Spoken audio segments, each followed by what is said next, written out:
Hello बच्चों, आज हम बात करेंगे एक ऐसे टॉपिक पे जो सबसे इम्पॉर्टेंट है, जो सबसे पहले चर्चा में होना चाहिए। मार्किंग स्कीम आईसीएसआई की प्रैक्टिकल सब्जेक्ट में। ठीक है, बहुत सारे क्वेश्चंस होते हैं हमारे मन में कि किस तरीके से हमें जो मार्क्स है वो आईसीएसआई देता है प्रैक्टिकल सब्जेक्ट में। मेरा नाम है बच्चों सी एस संदीप अरोड़ा, और आज हम बात करने वाले हैं CAFM के ऊपर। जो बच्चे चैनल पे नए हैं, चैनल को सब्सक्राइब जरूर कीजिएगा और बेल आइकन दबाना मत भूलिएगा। और अगर आप क्लासेस बाय करना चाहते हैं, बहुत ही नॉमिनल प्राइस पे high quality video lecture available हैं, बहुत ही ज़बरदस्त कंटेंट के साथ।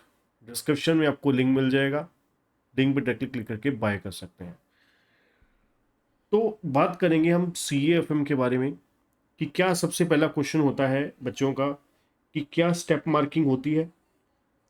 जो हमारा प्रैक्टिकल सब्जेक्ट है, जैसे कि आपको पता होगा आज की डेट में हमारे पास 100% अप्रॉक्सीमेट 100% प्रैक्टिकल पेपर आता है CAFM का।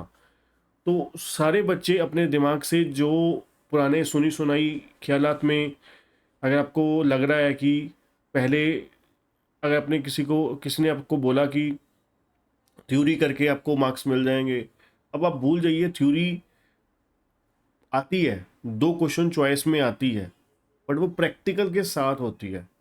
मतलब अगर आप प्रैक्टिकल एवरेज करके जाओगे, बहुत आराम से आपके 60-70 मार्क्स स्कोर हो सकते हैं अगर आप नीयत से पढ़ के जाओगे। अगर आप लास्ट 1 महीने में पढ़ोगे तो लास्ट 1 महीने में तो वो क्या होता है, बस इंपॉर्टेंट क्वेश्चन वाले ही बच्चे होते हैं ज़्यादातर। ठीक है, अगर आप ढंग से सही समय पर अभी से ही 4 महीने पहले ही तैयारी शुरू कर दोगे पढ़ना, और अच्छे से अच्छे बच्चे की तरह पढ़ाई करोगे, तो आपके बड़े ज़बरदस्त नंबर आएंगे। ठीक है, स्टेप मार्किंग होती है, बिल्कुल सर होती है। अगर आपका मान लीजिए 10 नंबर का क्वेश्चन आया है, ठीक है, इसमें आपको मान लीजिए शेयर कैपिटल में आपका क्वेश्चन आया, इसमें आपको जनरल एंट्री पूछ ली गई। ठीक है, तो जनरल एंट्री अगर आपकी मान लीजिए 8 जनरल एंट्री हैं, और इसके साथ साथ प्लस आपको एक अकाउंट कैश बुक बनाने को बोला हुआ है, और 2 नंबर का कैश बुक है। ठीक है, तो आपको मान लीजिए जनरल एंट्री जो है, 8 जनरल एंट्री हैं 8 नंबर की, और 2 नंबर का कैश बुक है। तो इसका मतलब है अगर आपकी 6 जनरल एंट्री भी ठीक है तो 6 में से 6 भी मिल जाएंगे। पर आपको अच्छे तरीके से जनरल एंट्री पास करनी है, प्लस वहाँ पे नरेशन देनी है। और अगर वहाँ पे कुछ कैलकुलेशन है, मान लीजिए 1 लाख शेयर हैं, 2 रुपये एप्लीकेशन, तो वहाँ पर नरेशन में लिखिए कि भाई 1 लाख शेयर की एप्लीकेशन है, 2 रुपये ईच।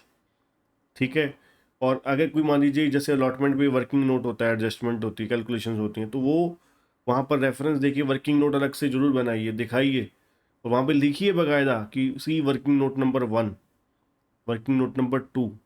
ठीक है, ना कि सिर्फ आपने जनरल एंट्री डाल दी। अब कई बच्चे क्या करते हैं, ना कोई टेबल बनाया पर्टिकुलर का, डेबिट क्रेडिट का, ठीक है, सीधा ही एंट्रियाँ डाल दी कि भाई चेक कर लो, भाई मैंने तो अपना काम कर दिया, अब तुम्हारी ड्यूटी है।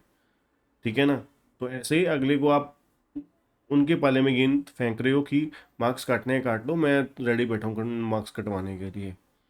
ठीक है, तो इस तरीके से आंसर लिखना है कि अगर आपने लिखा हुआ है कि भाई जितना मर्जी टाइट मार्किंग करने की कोशिश करें, वो मार्क्स ना काट पाए, वो सोचना पड़े उनको बहुत ज़्यादा नंबर काटने से पहले, तो फिर आपके बहुत ज़बरदस्त नंबर आएंगे, 10 में से 10 भी आ सकते हैं हर क्वेश्चन में।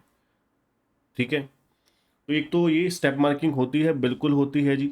नंबर 2, अगर जिन बच्चों की हैंड राइटिंग अच्छी नहीं है, तो वो घबराने वाली बात नहीं है कि हैंड राइटिंग एक्चुअली इतना ज़्यादा रोल नहीं होता। रोल होता है, थ्योरी में रोल होता है, क्योंकि क्योंकि वहाँ पर देखिए सिंपल सी बात है, जितना ज़्यादा आप मान लीजिए कोई बुक है, आप पढ़ रहे हो, अगर आपको जितना वहाँ पर एफर्ट्स लगाना पड़ेगा, तो आपको वहाँ की आपकी एनर्जी उतनी ज़्यादा कंज्यूम होगी, तो आप उतना ज़्यादा इरिटेट होगे। तो चेक करने वाले के लिए भी, उनके केस में भी ऐसा ही है। अगर आप वहाँ पर उनको परेशान नहीं करेंगे, आप अच्छे तरीके से लिख कर आएंगे, तो बड़े मज़े से आपको वो खुश होके, है ना, कहते दिल खुश से आपको आशीर्वाद देंगे पास होने का। तो आपको कोशिश करनी है एज मैक्सिमम एज पॉसिबल, अच्छी हैंड राइटिंग, अच्छी प्रेजेंटेशन, ठीक है, और वर्किंग नोट की रेफरेंस जरूर देनी है। ठीक है, तो मतलब हैंड राइटिंग मैटर करती है, प्रेजेंटेशन और वर्किंग नोट तो बहुत मैटर करते हैं। ठीक है जी, हैंडराइटिंग इतनी नहीं मैटर करती। ठीक है, प्रेजेंटेशन एंड वर्किंग नोट्स ये बहुत मैटर करती है। तीसरे नंबर पे कैलकुलेशंस, ये बहुत मैटर करती हैं जी हमारी। कैलकुलेशंस आप दिखा रहे हो कि नहीं दिखा रहे, तो कैलकुलेशन अगर आप नहीं दिखाते तो वहाँ पर आप फिगर्स लिख कर आ रहे हो, तो मतलब बीकॉम लेवल का पेपर करके आ रहे हो, +1 +2 लेवल का पेपर करके आ रहे हो, आप उम्मीद कर रहे हो कि वहाँ पर आपको वहाँ पे देखिए पास करने के लिए बैठे हुए हैं। एक चीज़ अपने आप दिमाग में स्टोर कर लीजिए बात को, बाकी लेवल पर ग्रेजुएशन पोस्ट ग्रेजुएशन वगैरह में +1 +2 में आपको वो पास करने के लिए बैठे हैं, यहाँ पर फेल करने के लिए बैठे हैं। ठीक है ना, तो इसको समझो। वहाँ पर कुछ और तरीका था, यहाँ पर हमें पास होना है तो अपनी हरकतों पर काबू करना पड़ेगा, इम्प्रूवमेंट्स करनी पड़ेंगी। ठीक है ना, ये चीज़ आप मानते हो तो ज़रूर वीडियो को लाइक कीजिएगा और कमेंट में ज़रूर बताइएगा। ठीक है, तो एक कौन सी चीज़ आपको ज़्यादा परेशान करती है इनमें से। ठीक है, और इसमें प्रैक्टिकल में और सबसे इम्पोर्टेंट चीज़ होती है, ऐसा कुछ नहीं है जो मिथ होता है बहुत बड़ा कि सीक्वेंस में ऐसा कुछ भी नहीं है कि पेपर सीक्वेंस में करना है। जैसे मर्जी कर सकते हो, प्रॉपर लिखो, question number 4 part B C जो भी है सही होना चाहिए, अच्छे तरीके से किया होना चाहिए, दैट्स इट। ठीक है, और सबसे कटिंग जितनी, ओवर राइटिंग जितनी कम करोगे उतना अच्छा है। ठीक है, तो कोशिश करनी है ओवर राइटिंग नहीं करनी बिल्कुल, क्योंकि ओवर राइटिंग से ही एक्चुअली में सामने देखिए परसेप्शन बनती है। मैं आपको सिंपल बात करूं, अगर आप परसेप्शन क्रिएट कर देंगे ना शुरुआत में ही कि अच्छी एक परसेप्शन बना दोगे कि आपने पेपर ठीक किया, आपको आता है शुरू में ही, मान लीजिए ठीक, बिल्कुल अच्छी हैंड राइटिंग, बहुत स्मूथ टेबल, वर्किंग नोट्स बहुत अच्छे से, तो आप समझ के चलिए आपको बड़े ज़बरदस्त नंबर मिलेंगे। शुरू में ही काटे मोटे बजने शुरू हो जाएंगे, इनएक्यूरेट, गलत गलत गलत होना शुरू हो जाएगा, तो फ्लो ही उनका नेगेटिव बन गया, तो आपका तो है ना यहाँ पर रिजल्ट माड़ा ही आने वाला है।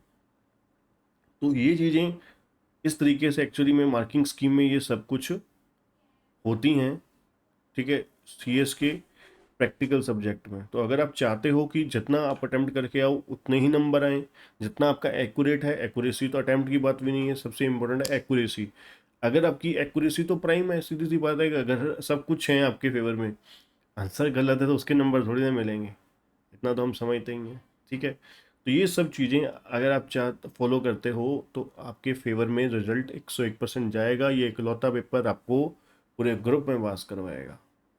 ठीक, तो आज के लिए इतना ही। जो बच्चे क्लासेस बाय करना चाहते हैं सीएस की, बहुत ही नॉमिनल प्राइस पे high quality video lecture available हैं, बहुत ही डिस्काउंटेड प्राइस पे ऑफर चल रहे हैं। डिस्क्रिप्शन में आपको लिंक मिल जाएगा, लिंक पर क्लिक करके बाय कर सकते हो।